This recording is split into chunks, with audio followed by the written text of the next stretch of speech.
Hay dos personas que han pasado toda su vida adulta fuera del encuadre de una de las familias más fotografiadas del mundo. Y la mayoría de quienes siguen la cobertura de la realeza no podrían reconocerlos. Se trata de Tom y Laura Parker Bowles, hijos de Camila de su primer matrimonio. Y antes de continuar, aquí va una pregunta que vale la pena considerar durante los próximos minutos, porque la respuesta no es la que uno esperaría. ¿Por qué dos personas tan vinculadas al trono británico optarían por permanecer prácticamente invisibles cuando todos a su alrededor parecen verse atraídos por las cámaras tarde o temprano? Presten atención a esta pregunta, porque la respuesta no tiene que ver con Tom y Laura. Tiene que ver con su madre y con lo que, según se dice, tuvo que soportar para darles esa opción. Aquí viene lo realmente extraño, una vez que se reflexiona sobre ello. Cuando Carlos y Camila se casaron, no existía un protocolo establecido sobre qué hacer con los hijos adultos que ella aportó a ese matrimonio. No hay ningún protocolo real guardado en algún archivo para los hijastros de la segunda esposa de un futuro rey. William y Harry tenían un título desde su nacimiento, un linaje, todo un entramado constitucional ya establecido sobre cómo se suponía que debían ser sus vidas incluso antes de que pudieran hablar. Tom y Laura no tenían nada de eso. Eran solo dos adultos, ya mayores, que ya llevaban vidas independientes, quienes, según se cuenta, un día se despertaron y descubrieron que su madre se había casado con un miembro de la institución más vigilada del país. Nadie les dio un guión, nadie se sentó con ellos para explicarles las reglas, porque no existían reglas escritas para una situación como la suya. Piensen por un momento en lo que eso significa realmente, porque es más extraño de lo que parece a primera vista. Ustedes no eligieron esto, no se casaron con alguien así. Lo hizo su madre, y la decisión que transformó toda su existencia pública ni siquiera les correspondía tomarla. Y de repente, según los informes de la época, los tabloides querían saber quiénes eran. Los fotógrafos querían fotografiarlos a la salida de eventos a los que tal vez ni siquiera querían asistir. No existía ninguna descripción del puesto que les indicara cómo debían desenvolverse en todo esto.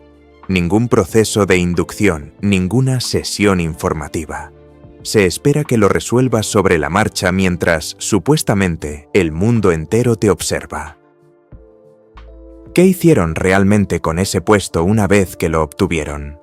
Aquí es donde se pone interesante, porque la respuesta es casi nada, y resulta que esa nada es toda la historia. No lo aprovecharon. No lo utilizaron. Según se informa, Tom Parker Bowles forjó una carrera como escritor y crítico gastronómico, en gran medida independiente de cualquier relación con el estatus real de su madre.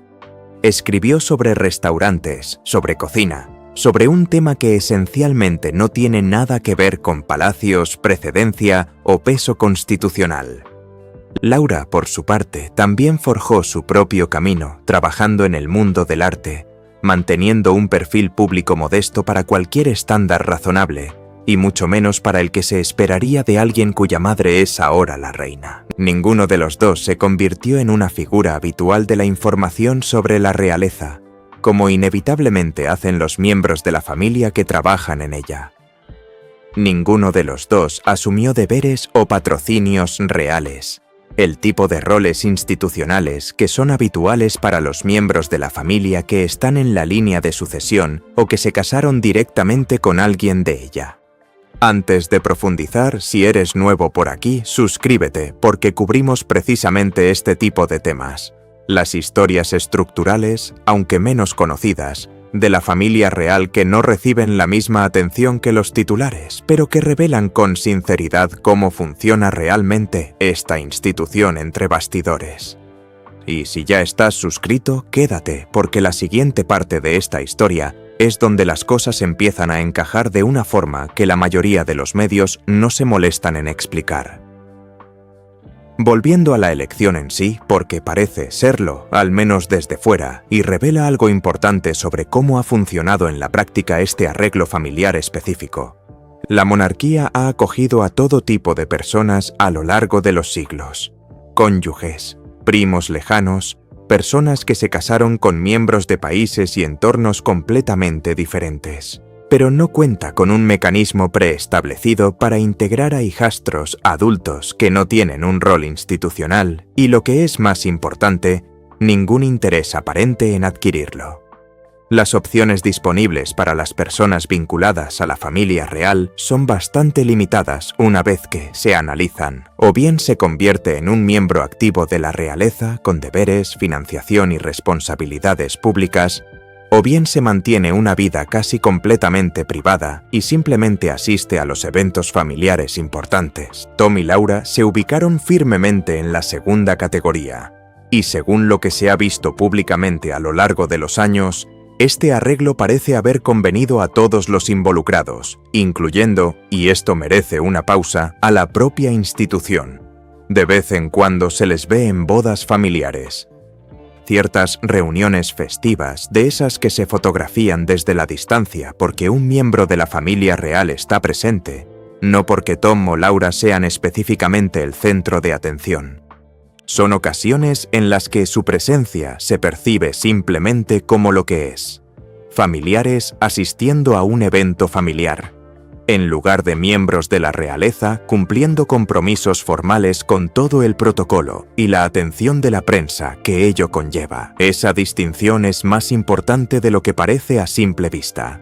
Existe una versión de esta historia en la que los hijos de Parker Bowles terminan constantemente al margen de la vida real oficial, a medias dentro y a medias fuera, creando precisamente el tipo de ambigüedad que suele generar controversias complicadas relacionadas con la sucesión. Pero eso no es lo que ha sucedido en este caso.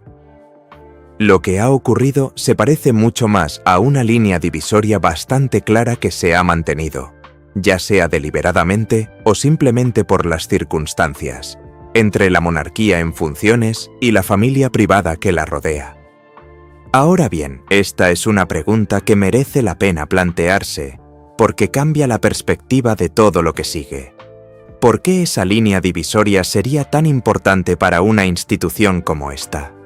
La monarquía sobrevive, en un sentido muy real, gracias a la claridad sobre quién la representa.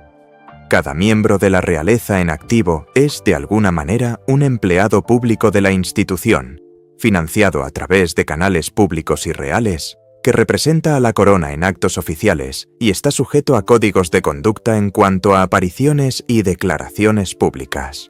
En el momento en que esa claridad se desvanece, en el momento en que la gente empieza a preguntarse por qué alguien sin un cargo formal recibe los privilegios normalmente reservados para los miembros de la realeza en activo, se genera precisamente el tipo de controversia que, según se dice, la institución se esfuerza enormemente por evitar. Mantener a Tom y Laura en un ámbito claramente privado los protege tanto a ellos como a la institución. Significa que nadie puede cuestionar razonablemente por qué se les asignan fondos o funciones formales a personas que nunca se comprometieron a ello. Y desde su perspectiva, significa que pueden vivir sus vidas, carreras y familias, sin que cada decisión que toman se interprete como una especie de referéndum sobre los valores o prioridades de la monarquía. Existe una versión de esto que podría haber sido muy diferente. Y vale la pena imaginar ese camino alternativo por un momento, porque aclara exactamente lo que sucedió. Piense en el intenso escrutinio al que se somete a quienes asumen roles visibles relacionados con la familia. Cada relación, cada cambio de trabajo, cada declaración pública se analiza minuciosamente para ver qué dice sobre la institución que la respalda. Que Tom Parker Bowles escriba una reseña de un restaurante no genera ese tipo de escrutinio, y es precisamente porque él eligió, o las circunstancias le facilitaron la elección, construir una carrera completamente desvinculada de la realeza. Eso no es poca cosa cuando se reflexiona sobre ello. Esa es la diferencia entre una vida que sigue siendo genuinamente propia y una vida permanentemente prestada a una institución a la que nunca se unió personalmente. Lo que hace que esto sea realmente interesante, más interesante, sinceramente, que la mayoría del drama artificial que suele rodear la cobertura de la familia real, Es lo que revela sobre la mecánica real de cómo funciona una familia mixta dentro de una institución basada en una jerarquía rígida y roles formalmente definidos. Las familias, por naturaleza, son complejas. No se ajustan fácilmente a categorías institucionales solo porque uno de sus miembros esté casado con un futuro rey. El hecho de que este arreglo en particular parezca haberse consolidado en algo viable, donde los hijastros mantienen sus propias vidas e identidades separadas de la familia a la que técnicamente están vinculados, sugiere un nivel de adaptación funcional que no suele recibir el reconocimiento que merece en la mayoría de las noticias sobre la realeza, las cuales tienden a priorizar el conflicto sobre la competencia discreta. Compárese esto con la dificultad histórica de gestionar algunas de las relaciones más formalmente integradas dentro de la familia. Cuando alguien ostenta un título, tiene responsabilidades, ocupa un lugar en la línea de sucesión o forma parte de la estructura de la monarquía, cada decisión que toma sobre su vida pública y privada se vuelve compleja y difícil de eludir. No existe una separación clara para ellos como sí la hubo para Tom y Laura. Son figuras públicas permanentes, lo quieran o no, año tras año, sin posibilidad de desconectarse. Según se informa, Tom y Laura pudieron optar por no participar en esta vida pública, algo que la mayoría de las personas vinculadas a la familia real, ya sea por sangre o matrimonio, simplemente no tienen esa opción. En cierto modo, esto es un privilegio, pero también una laguna estructural en la forma en que la institución trata a quienes no encajan en sus categorías tradicionales. Y el hecho de que haya funcionado razonablemente bien en este caso no significa que fuera inevitable. Esto plantea una cuestión más amplia sobre cómo la monarquía podría manejar situaciones similares en el futuro, ya que la familia seguirá transformándose con el tiempo. Habrá más matrimonios, más familias reconstituidas, más personas vinculadas a la institución sin haber nacido ni crecido en ella. El caso de Parker Bowles funciona de manera discreta como una especie de modelo a seguir, ya sea que se haya diseñado así o que simplemente haya surgido tras años de decisiones cuidadosas. Mantener la vida privada de la familia en privado, dejar que las personas construyan sus propias carreras e identidades. Reservar los roles institucionales formales y el escrutinio que conllevan para quienes asumen directamente esas responsabilidades. No se trata de una historia dramática ni mucho menos, pero podría resultar útil para comprender cómo esta institución en particular gestiona sus límites. Esos puntos donde la conexión familiar y el rol institucional formal no se superponen automáticamente como suelen suponer los observadores externos. Vale la pena detenerse aquí para reflexionar sobre cómo se compara esto con otros ejemplos históricos de familias mixtas que interactúan con instituciones hereditarias o ceremoniales, ya que la situación de Parker Bowles no carece de precedentes, aunque sí sea inusual dentro del contexto específico de la monarquía británica moderna. A lo largo de la historia de la realeza europea, los segundos matrimonios de monarcas reinantes o futuros planteaban con frecuencia este mismo tipo de interrogante estructural. ¿Qué hacer con los hijos de un matrimonio anterior que ahora comparten hogar, al menos ocasionalmente, con una institución que tiene ideas extremadamente específicas y a menudo rígidas sobre el linaje, la precedencia y el rol formal? En muchos casos históricos, estos hijastros fueron absorbidos por puestos menores en la corte. Esencialmente se les asignó un trabajo para justificar su presencia, o se los mantuvo a una distancia cautelosa y a veces incómoda para evitar desestabilizar la línea de sucesión formal y la legitimidad percibida de la estructura institucional. Lo que llama la atención del caso Parker Bowles es que ninguno de esos patrones históricos se aplica realmente aquí. A Tom y Laura no se les otorgaron cargos honoríficos en la corte para formalizar su presencia, ni tampoco se les mantuvo a una distancia incómoda y visiblemente impuesta. Ocupan una especie de tercer espacio que no se ajusta del todo a ninguno de los precedentes históricos, lo que sugiere que la monarquía moderna, ya sea mediante una estrategia deliberada o simplemente por la práctica informal acumulada, ha desarrollado un enfoque más flexible ante este problema en particular de lo que su propia historia podría predecir. Detengámonos un momento más en esa comparación histórica, porque es más útil de lo que parece a primera vista y nos proporciona un verdadero criterio para medir cuán inusual es la situación actual. Retrocedamos unos siglos y observemos cómo las cortes europeas manejaron el mismo problema fundamental. Un monarca o futuro monarca que se volvía a casar e incorporaba a los hijos de un matrimonio anterior a una institución obsesionada con el linaje y la precedencia. En varios casos documentados en casas reales continentales, los hijastros fueron incorporados a la estructura de la corte mediante nombramientos menores, títulos ceremoniales que no conllevaban ningún poder real, pero que proporcionaban a la institución una forma de justificar formalmente su presencia. Resolvió un problema, la ambigüedad sobre el estatus, pero creó otro, un recordatorio permanente y visible de que esta persona ocupaba una posición algo incómoda y artificial dentro de una familia en la que no había nacido.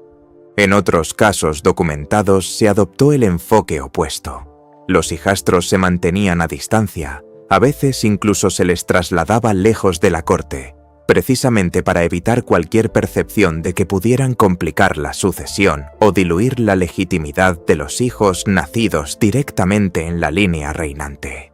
Ninguno de los dos enfoques fue particularmente benévolo con quienes lo vivieron y ninguno permitió que el hijastro en cuestión simplemente llevara una vida normal. Ahora bien, si comparamos esta historia con lo que supuestamente ocurrió con Tom y Laura, el contraste resulta realmente sorprendente. Ningún título artificial, ningún traslado discreto. De hecho, ningún mecanismo visible, lo cual es precisamente lo que lo hace interesante. Sugiere que, en algún punto de la transición de la monarquía histórica a la monarquía constitucional moderna, la institución adquirió una capacidad que no poseía de forma fiable hace unos siglos: la capacidad de simplemente permitir que una categoría de persona existiera sin necesidad de categorizarla formalmente. En teoría, esto puede parecer insignificante.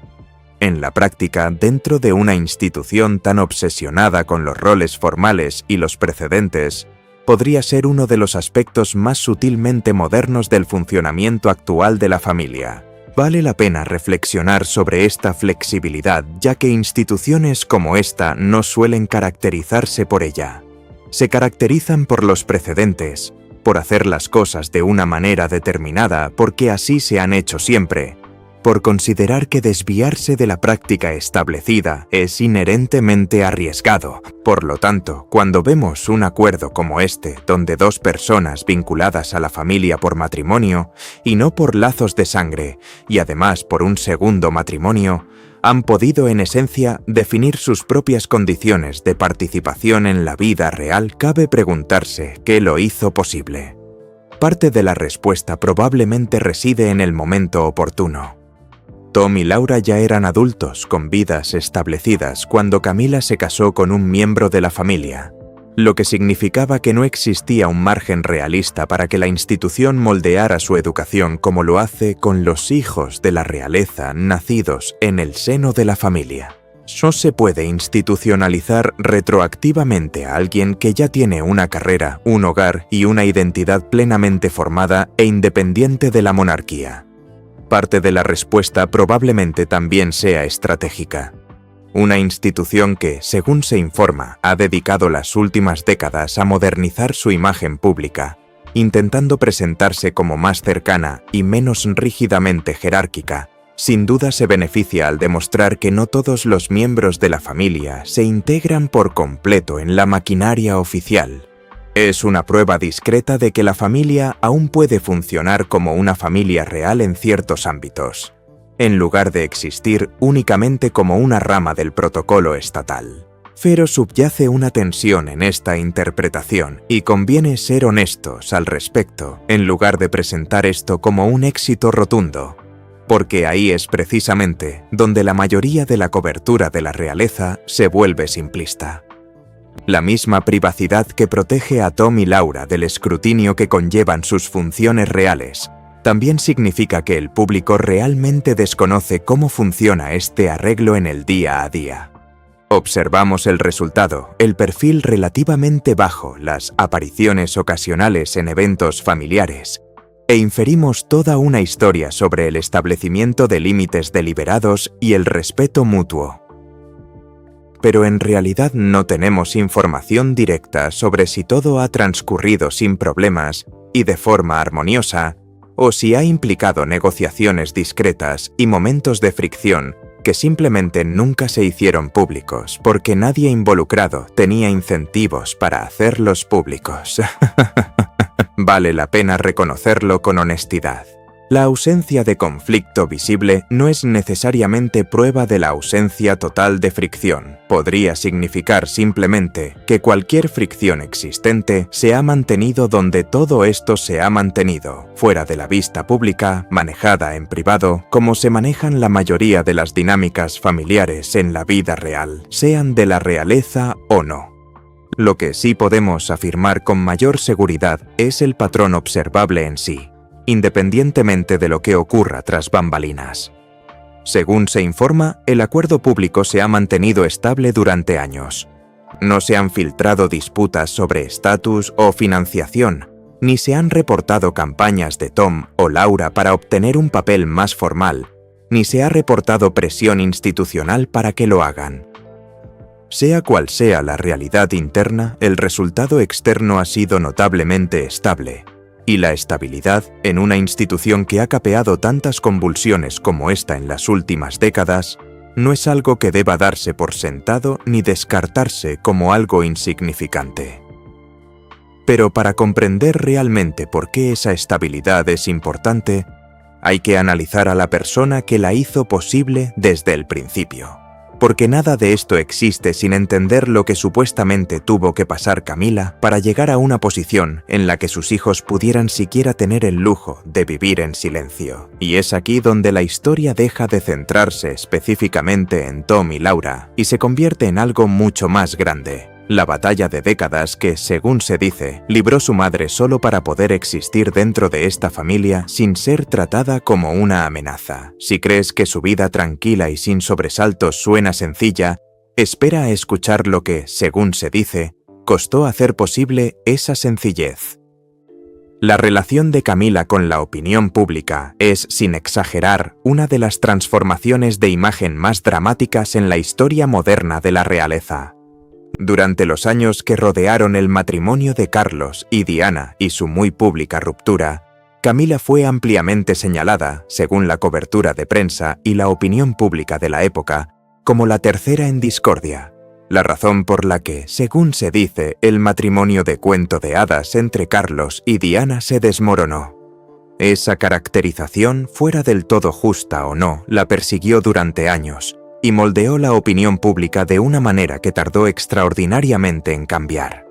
La popularidad de Diana y la forma en que el público la veía como una figura comprensiva que lidiaba con un matrimonio difícil hicieron que la posición de Camila fuera prácticamente imposible durante gran parte de ese periodo. Según la mayoría de los relatos de la época, Camila se enfrentó a una hostilidad que iba mucho más allá del escrutinio típico de la prensa sensacionalista. Según muchos informes contemporáneos, fue considerada una de las figuras más impopulares del país en varios momentos de la década de 1990. Este es el punto de partida que vale la pena recordar, porque hace que todo lo que vino después sea mucho más notable. La muerte de Diana en 1997 no hizo sino intensificar esa hostilidad inmediatamente después, dado que el público la había llegado a ver como la parte perjudicada en el matrimonio. Para muchos observadores de la época, que Camila pudiera tener algún futuro público dentro de esta familia parecía casi inimaginable. Sin embargo, gradualmente, a lo largo de los años siguientes, algo comenzó a cambiar. La rehabilitación, si es que se le puede llamar así, no fue rápida, y según la mayoría de los relatos posteriores, tampoco fue accidental. Parece haber sido una campaña de relaciones públicas sumamente deliberada y cuidadosamente planificada, que, según se informa, se desarrolló durante aproximadamente una década antes de la boda de Carlos y Camila en 2005. Sus apariciones públicas juntos se introdujeron gradualmente, supuestamente programadas y gestionadas con sumo cuidado, lo que permitió al público acostumbrarse poco a poco a la presencia de Camila en la vida pública de Carlos sin que se presentara de golpe como un hecho consumado. Los analistas de la realeza suelen describirla como una de las campañas de gestión de la reputación más pacientes y exitosas de la historia moderna de la monarquía, e independientemente de la opinión personal sobre la ética de este tipo de gestión de la imagen, es difícil negar su eficacia final. Para cuando Carlos y Camila se casaron en 2005, en una ceremonia mucho más discreta de lo que cabría esperar de una boda real de esa magnitud, la oposición pública, si bien seguía presente en una parte importante de la población, se había atenuado considerablemente en comparación con finales de los 90. No se trata de un cambio insignificante. Es un cambio realmente significativo en la opinión pública, logrado a lo largo de aproximadamente una década de exposición pública constante y cuidadosa. Vale la pena reflexionar sobre lo larga que es esa década cuando uno la vive en primera persona. 10 años de apariciones públicas graduales y cuidadosamente gestionadas no constituyen una campaña que se desarrolle en segundo plano mientras la vida transcurre con normalidad. Según la mayoría de los relatos de ese periodo, cada aparición conjunta fue analizada en busca de significado, cada fotografía diseccionada para descifrar qué suponía que indicaba sobre el rumbo de la relación y la seriedad con la que el público debía tomarla. Se trata de un nivel extraordinario de escrutinio constante, año tras año, sin ninguna garantía de éxito. Las campañas de rehabilitación pública, incluso las cuidadosamente planificadas, no garantizan resultados. Pueden estancarse, pueden descarrilarse por un solo ciclo de malas noticias, una sola fotografía inoportuna, un solo momento en que la simpatía pública se desvíe por completo. El hecho de que, según se informa, esta campaña funcionara de manera constante durante toda una década, sin ningún contratiempo importante, dice mucho sobre la meticulosidad con la que se gestionó y también sobre la gran paciencia que requirió de todos los involucrados, incluida, presumiblemente, la propia Camila. Y, según se informa, la rehabilitación no terminó con la boda. Continuó durante años después a través de compromisos públicos constantes, a través de Camila asumiendo gradualmente patrocinios y causas propias, a través de la lenta acumulación de un historial público que nada tenía que ver con la narrativa de Carlos y Diana y todo que ver con sus propias contribuciones independientes y presencia pública. Para cuando Carlos se convirtió en rey y Camila en reina consorte, confirmada posteriormente con el título de reina, el debate público en torno a ella había cambiado casi por completo con respecto a décadas atrás. Según diversas encuestas públicas realizadas a lo largo de los años, todavía existe una parte del público que nunca la ha aceptado del todo, y conviene reconocerlo con honestidad en lugar de pretender que su rehabilitación fue total o universal. Sin embargo, su trayectoria, desde ser una de las figuras más resentidas públicamente vinculadas a la familia real hasta convertirse en un miembro de la monarquía aceptado y con título oficial, representa una de las transformaciones de imagen pública más drásticas que esta institución haya producido jamás. Desde conectar estos dos aspectos, conviene preguntarse por qué gran parte de la cobertura sobre la realeza tiende a pasar por alto este vínculo. La mayoría de las noticias sobre Camila se centran exclusivamente en su rehabilitación, la cronología, las fotografías y la eventual boda. La mayoría de las noticias sobre Tom y Laura, cuando rara vez se mencionan, tratan sus vidas tranquilas como una simple nota a pie de página, apenas digna de un titular, ya que nunca ocurre nada dramático que reportar. Tratadas por separado, ambas historias resultan, en el mejor de los casos, de escaso interés. solo al compararlas, madre e hijos, décadas de hostilidad pública por un lado y décadas de silenciosa invisibilidad por el otro, se revela la verdadera naturaleza de la historia. Y ese es precisamente el objetivo de analizar la cobertura de la realeza desde esta perspectiva, en lugar de perseguir el último titular. Los datos individuales rara vez aportan mucha información por sí solos. Es el patrón que los conecta lo que realmente explica cómo funciona esta institución. Aquí es donde las dos partes de esta historia se unen, y vale la pena ser explícito sobre esta conexión en lugar de dejarla implícita, porque esta es la parte que la mayoría de los medios omiten por completo. Según se informa, Camila pasó décadas bajo el mismo tipo de escrutinio implacable que Tom y Laura han logrado evitar casi por completo. Ella sabe, como muy pocas personas vivas saben, el precio de ser objeto constante de juicio público, especulación sensacionalista y sospecha institucional. Ella sabe lo que es que cuestionen tus motivos, que tu reputación sea objeto de debate en los periódicos, que tu presencia en eventos se considere noticia intrínseca, independientemente de lo que hayas hecho allí. Con esa historia resulta mucho más fácil comprender por qué la privacidad de sus hijos le importaba tanto, y por qué, ya sea por su influencia directa o simplemente por los valores que moldearon su crianza, Tom y Laura terminaron construyendo vidas tan deliberadamente alejadas del aparato que, según se dice, sometió a su madre a décadas de hostilidad pública. Desde el punto de vista de la gestión de su reputación, habría sido totalmente razonable que Camila quisiera que sus hijos tuvieran una presencia más visible en los eventos reales durante su propia rehabilitación, utilizando su presencia para proyectar una imagen familiar sana y unida que podría haber acelerado su aceptación pública.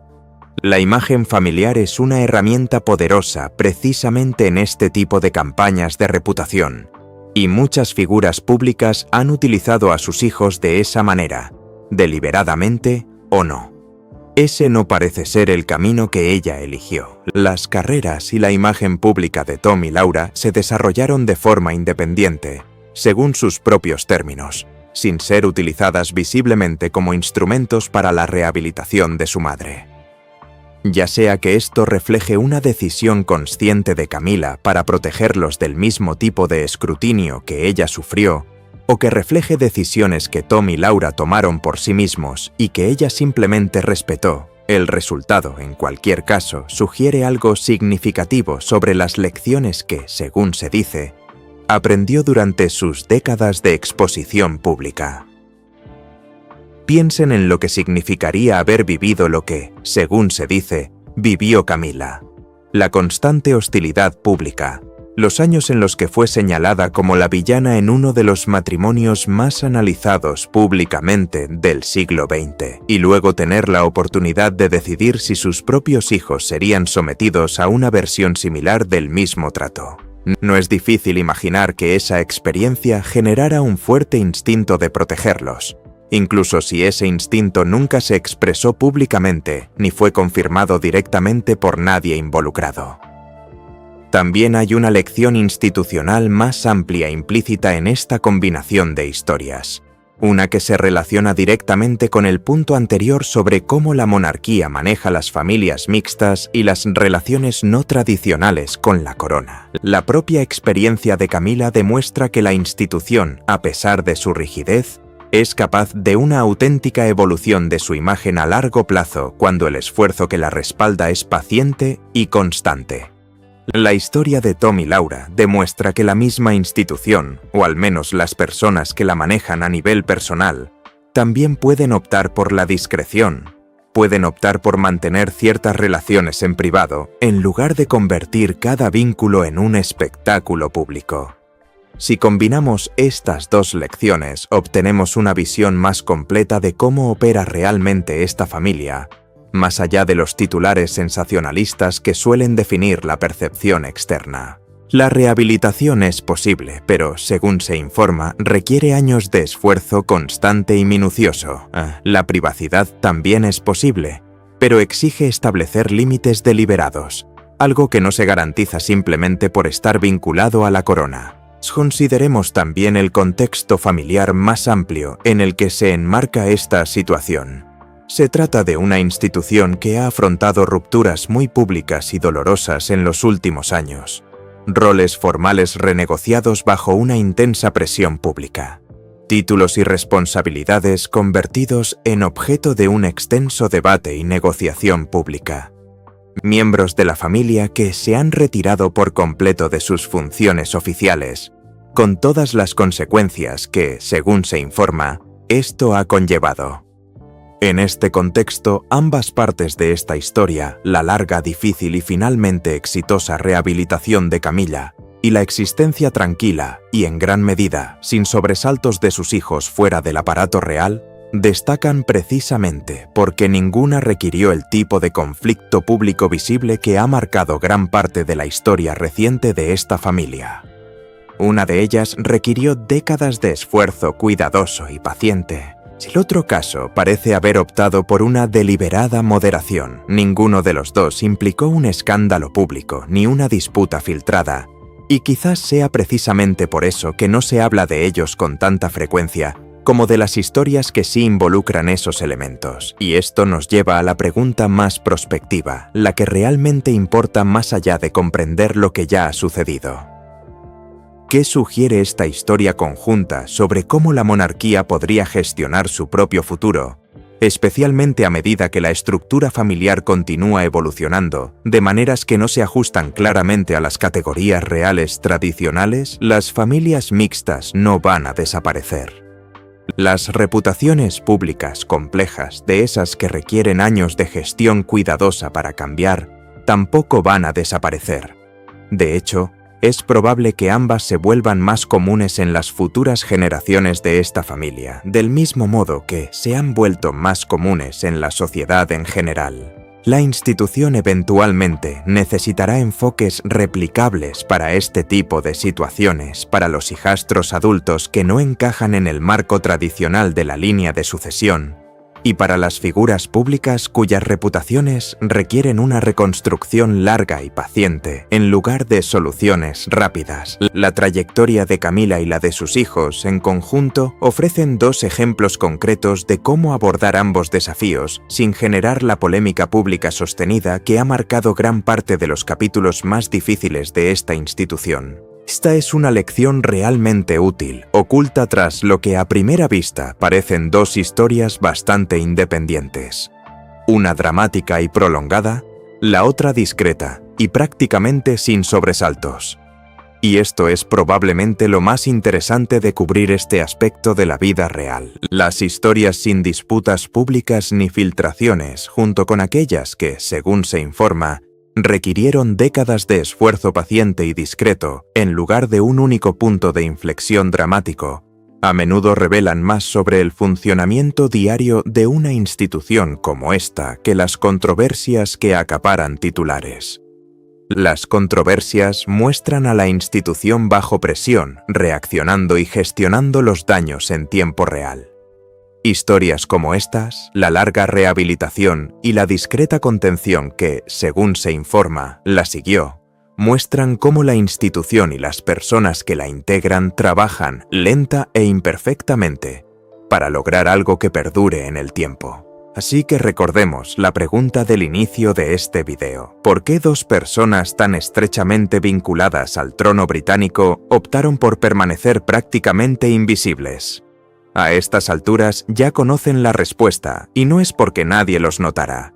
Es porque, según se informa, su madre dedicó décadas a comprender el precio de la visibilidad dentro de esta institución. Y parece haberse asegurado de que sus hijos nunca tuvieran que pagar ese precio, a menos que ellos mismos lo decidieran. Si esta situación se mantiene a medida que la familia evoluciona, si la próxima generación de parientes en posiciones similares permanece tan discreta o termina inmersa en el aparato público de la realeza por circunstancias que aún no podemos predecir, es algo que sin duda merece la pena observar en el futuro. Pero por ahora lo que tenemos son dos historias bastante inusuales dentro de esta institución.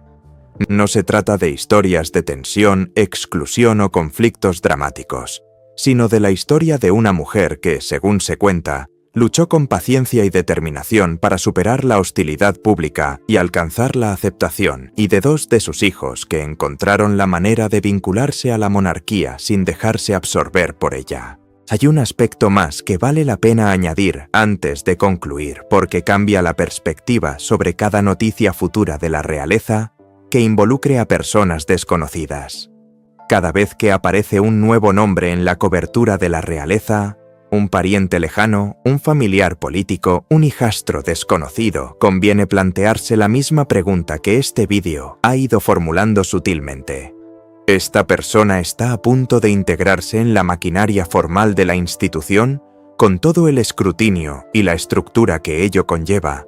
¿O está a punto de regresar a la vida privada, como supuestamente hicieron Tom y Laura? Esa distinción, una vez que se empieza a percibir, cambia la forma en que se analizan todas las noticias de la realeza posteriores, porque revela casi al instante en qué categoría es probable que se encuentre una persona mucho antes de que la propia institución lo haga oficial. Y también replantea algo en lo que la gente rara vez piensa al ver la cobertura de Camilla hoy en día, ahora firmemente establecida como reina tras todo lo que, según se dice, ocurrió antes. La mujer que alguna vez enfrentó una de las hostilidades públicas más duras dirigidas a cualquier figura de la realeza moderna, es la misma mujer cuyos hijos pueden desenvolverse en la vida real prácticamente sin llamar la atención. Esto no es una contradicción, de hecho podría ser la clave. Alguien en esta familia, según se dice, aprendió por las malas a lo largo de décadas exactamente lo que la maquinaria mediática le hace a una persona una vez que decide que merece ser observada. Y ya sea por instinto, por designio o simplemente por las decisiones tomadas discretamente a lo largo del camino, esa lección parece haber servido para proteger a las 2 personas que nunca pidieron formar parte de todo esto. En una familia tan documentada, tan constantemente escrutada, esa combinación podría ser genuinamente uno de los resultados más equilibrados que esta familia en particular ha logrado alcanzar en mucho tiempo. La próxima vez que veas una noticia sobre la realeza acerca de alguien desconocido, fotografiado en una boda, un bautizo o alguna reunión familiar, es posible que te hagas la misma pregunta que este video te acaba de plantear. ¿Los están atrayendo hacia el centro de la institución o, como a Tom y Laura, se les permite permanecer donde están, conectados, pero sin ser absorbidos? Esa pregunta, más que casi cualquier otra, podría ser la verdadera historia que se esconde tras casi todos los titulares sobre la realeza que leerás. Gracias por ver el video. Nos vemos en los próximos.